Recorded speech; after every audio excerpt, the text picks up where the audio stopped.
Lihat aku aja. Ngapain ke arah sana? Liriknya kenapa ke arah sana? Itu beneran nggak apa-apa? Apa? Iya. Ya udah, iya. Alessia, kenapa? Mananya Alessia? Mananya hilang. Udah, kamu keluar aja.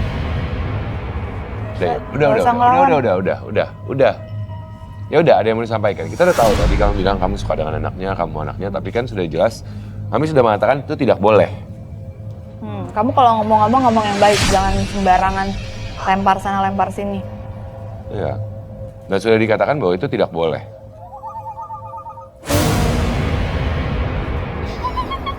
Kenapa? Bisa ngomong nggak? Kalau nggak ngomong keluar aja ya.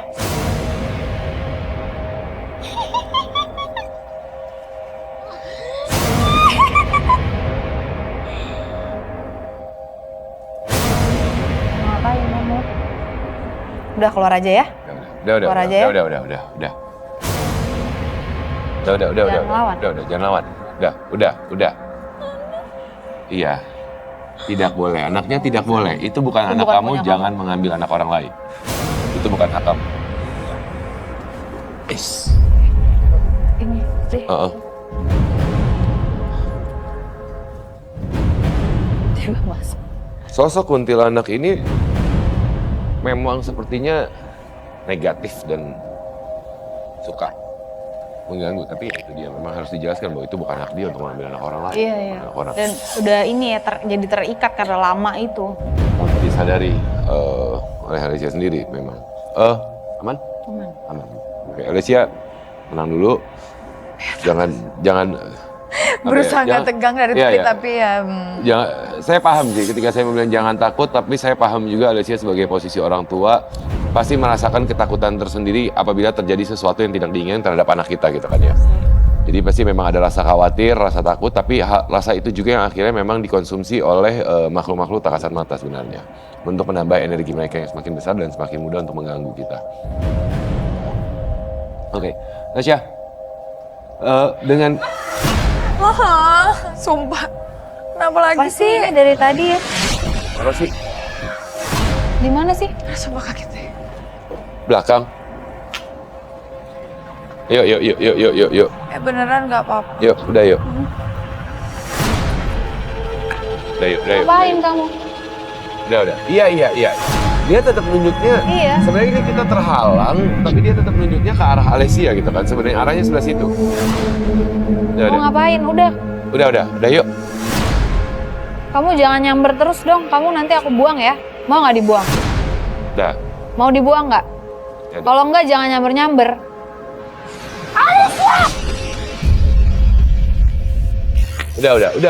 Udah. Kamu mau ngomong apa? Kalau mau ngomong. Abis itu keluar. Udah. Kalau mau minta anak dari awal kami sudah bilang itu tidak boleh. Itu bukan hak kamu. Itu bukan hak kamu.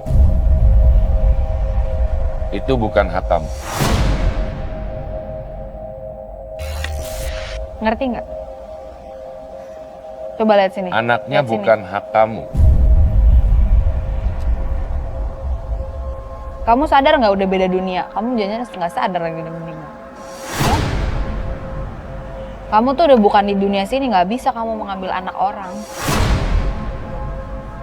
Udah, itu bukan hak kamu. Kamu tidak punya hak atas anak itu. Tidak. Udah kamu Kita keluar dulu. nggak usah ke rumahnya lagi ya. Boleh, Gas, kita boleh keluarkan dulu. Oke. Siapa namanya ini? Boleh di... Yuk, oke. Dibawa ke area luar dulu, agak dijauhkan dulu dari studio, karena bukan apa takutnya energinya tersambar ya. Oke, yuk. Oke. Tasya. Oke, jadi ini satu sosok yang memang masih menyambar terus dengan salah satu panelis kita ya memang ya. Sosok kuntilanak yang sepertinya terus berulang kali. Bahkan tadi dia sebenarnya berada di area belakang sini. Ketika dia berdiri tetap tapi ingin memiliki. Itu yang dirasakan ya. Dan kayak nggak tahu ini ya, nggak tahu dia udah meninggal, jadi dia merasa pengen ambil aja gitu. Oke. Pas tadi kita bilang kan, kamu tahu nggak dia meninggal? Enggak, terus nangis. Oke, tanpa disadari memang keberadaannya seperti itu ya. Oke, Alicia, saya jadi ingin lebih bertanya.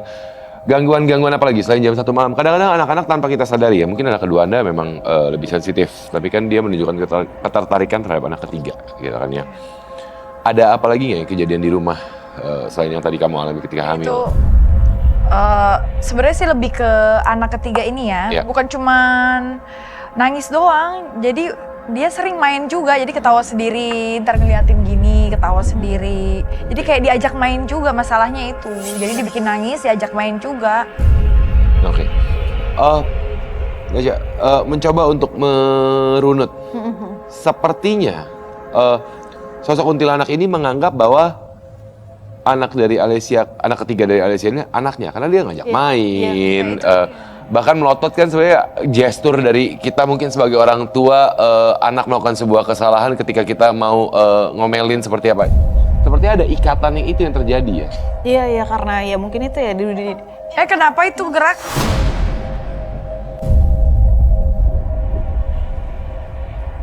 ini dari tadi ya. Ini sosoknya mengganggu sekali sebenarnya. Iya, yang mengganggu banget. Asal diomongin anak, langsung nyamber. Oke. Coba ya. Ini Terus dia diem lagi.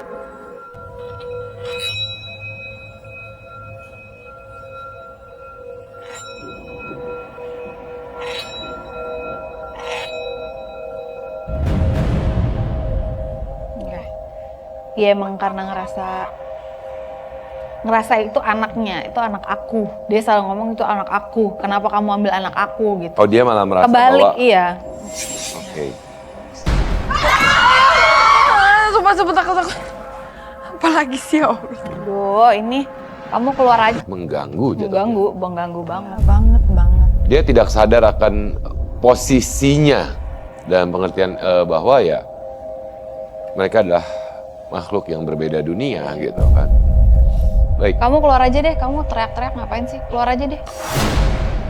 Dia masih berusaha Keluar. untuk teriak. Oke.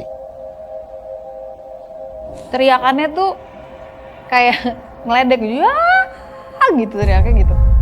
Oke. Melengkingnya kayak tadi dia ketawa tadi itu.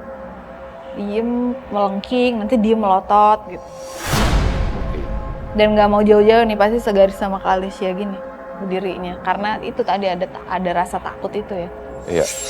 Dan dengan tanpa disadari sebenarnya dia ada ikatan juga dengan Alicia sebenarnya. Iya kan.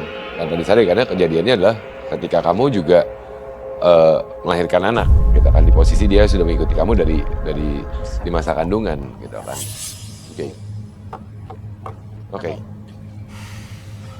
Ini sosok yang mengganggu, boleh kan? Boleh saya lihat. Mungkin saya akan sedikit lebih memperlihatkan. Tadi kalau Anda melihat dari gambar yang sudah dikirimkan oleh Alicia juga di sini memang ini di ruangan yang di sini ya. Sosok perempuannya emang ruangan tidurnya. Standby di situ artinya ya. Iya. Iya, standby. Kamar anakku. Iya, itu dia makanya dari tadi kan sebenarnya ketika melihat itu emang ini area tidurnya kan. Iya. Jadi kayak ibu, jadi dia menganggap dirinya tuh ibu yang jagain anaknya. Jadi kebalik, dia menganggap Kak Alicia ini, kamu ambil anak aku. Aduh, apa lagi sih? Ini mencoba untuk Terus-terusan. mengganggu terus-terusan dengan kita lagi bahas. Mungkin cara paling aman adalah kita sedikit menahan dulu pembahasan mengenai sosok kuntilanak ini.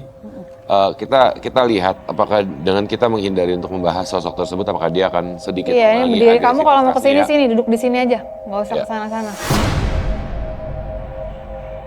Ya, karena dia sepertinya semakin dibahas semakin agresif, Iya. semakin ingin menunjukkan keberadaannya, kekuatannya dan segala apa ya. Oke, kita mungkin agak sedikit menyampingkan dulu. Nanti kita bahas lagi perlahan-lahan. Saya akan mengajak teman misteri di rumah, begitu pun juga Tasya, Ervan, dan juga Alessia untuk menyaksikan video yang viral juga di sosial media berikut ini. Kita lihat videonya. Ini seperti rumah sakit ya.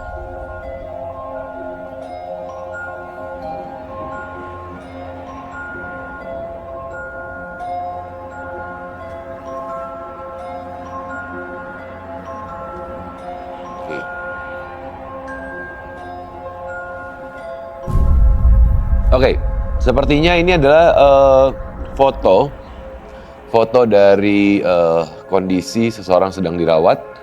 Tadi kita lihat kan dari hasil digital kamera ya, dan kemudian ada seperti tangan menggapai ke arah orang yang sedang tertidur tersebut, gitu kan ya. Alessia, kalau menurut kamu, apakah memang benar itu adalah makhluk tak kasat mata atau rekayasa atau apa ya? Sesuatu yang sebenarnya dianggap sebagai kehadiran makhluk tak kasat mata, kalau dari sudut pandang kamu pribadi? Iya sih kayaknya ya. Oke. Tasya, Ervan bagaimana? Kalau aku enggak sih, karena kalaupun itu, kan itu dia dalam posisinya udah kritis kali tadi ya, Iya. dari foto itu. Kalaupun mau diambil bentuknya nggak begitu, bukan tangan berwarna putih. Iya, enggak. Ervan, ada yang mau ditambahkan? Kalau saya tidak merasakan energi apapun dari video tadi sih, jadi enggak, itu rekayasa. Oke. Jadi memang bisa saja itu hanya sekedar bayangan yang terlihat seperti tangan dan akhirnya kita menganggap itu sebagai makhluk tak kasat mata. Jadi bisa saja terjadi seperti itu. Dan juga kadang-kadang memang yang menjadi viral di sosial media pun juga harus dipertanyakan kebenarannya, gitu kan ya. Ada yang editan juga Ada ya. editan, kemudian ada rekayasa ataupun juga kesalahan kita menganggap video tersebut. Oke, kita akan sama-sama menyaksikan video berikutnya.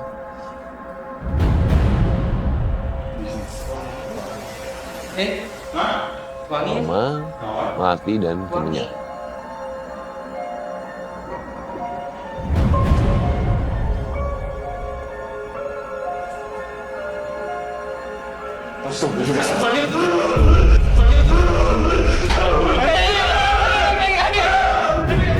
Oke.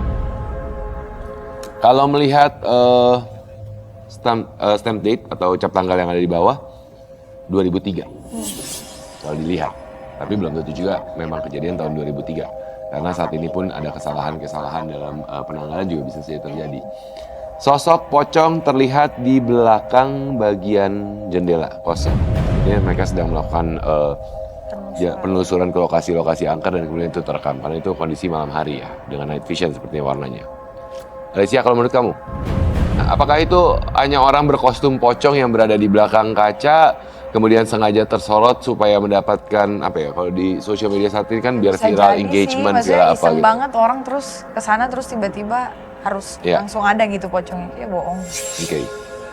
Terutama dengan kehadiran pocongnya sepertinya solid banget ya. Iya. Ya, oh. Ya kan, begitu nyata memang terlihat tidak terlalu solid karena dia berada jauh, kemudian kaca mungkin kaca kotor ya. Tapi Tasya, Ervan bagaimana energinya? Aku juga sama sih, menurut aku tuh rekayasa, cuman jadi kayak beneran ya karena dia di luar kaca kan ceritanya, Iya. jadi agak blur dikit, tapi itu terlalu solid dan pocong kayaknya nggak begitu juga sih bentuknya. Apa yang mau tambahkan? Oh, sama seperti yang kata Tasya dan Alessia bilang. Alessia, Mm-mm. dan itu memang rekayasa untuk kepentingan konten. Jadi memang terkadang itu yang harus kita perhatikan juga ketika kita menyaksikan sebuah video yang viral di sosial media mengenai kehadiran makhluk-makhluk tak kasat mata yang memang ada yang memang benar tertangkap kamera. Selamat malam. Erik Dodoy pemeran figuran melihat siluman buaya di Sungai Bengawan Solo. Erik untuk langsung menceritakan pengalaman Anda kepada teman istri di rumah, silakan. Oke. Yang pertama tuh sebenarnya banyak sih pengalaman saya. Yang pertama tapi itu yang menurut saya paling luar biasa saat saya ke daerah Bengawan Solo. Oke, apa yang terjadi? Saya datang nyampe itu ke rumah adik saya. Saya bersama adik saya yang satunya lagi pakai Google Map. Kita nggak tahu orang Jakarta letak Bengawan Solo kan. Ya. Kondisi gerimis. Itu sekitar 7:30. Pakai Google Map. Kita pakai Google Map. Entah gimana nyampe itu sekitar jam 8:30 lewat itu. Nyampe itu keadaan gerimis. Ya. Itu keadaan gerimis. Ini posisi seperti ini. Saya nggak tahu dari mana jalannya, pokoknya nyampe sini. Ini Bengawan Solo. Ini Bengawan Solo. Ini jalur motor, ini jalur mobil. Sini ada sebuah kayak warkop istilah kata kalau di kita, tapi itu angkringan dia. Saya berhenti, hujan kan, gerimis sih. Saya bilang sama adik saya bilang, halo, mau ikut nggak ke jembatan situ lihat Bengawan Solo? Enggak, katanya, gue nungguin motor aja sini. Saya jalan ke arah sebelah kiri, itu sekitar 100 meter atau 50 meteran lah ya.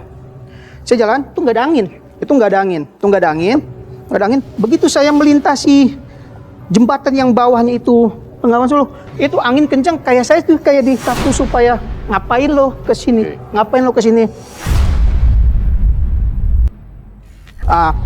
Saya udah deg-degan, tapi saya beraniin diri, belum sempat megang HP.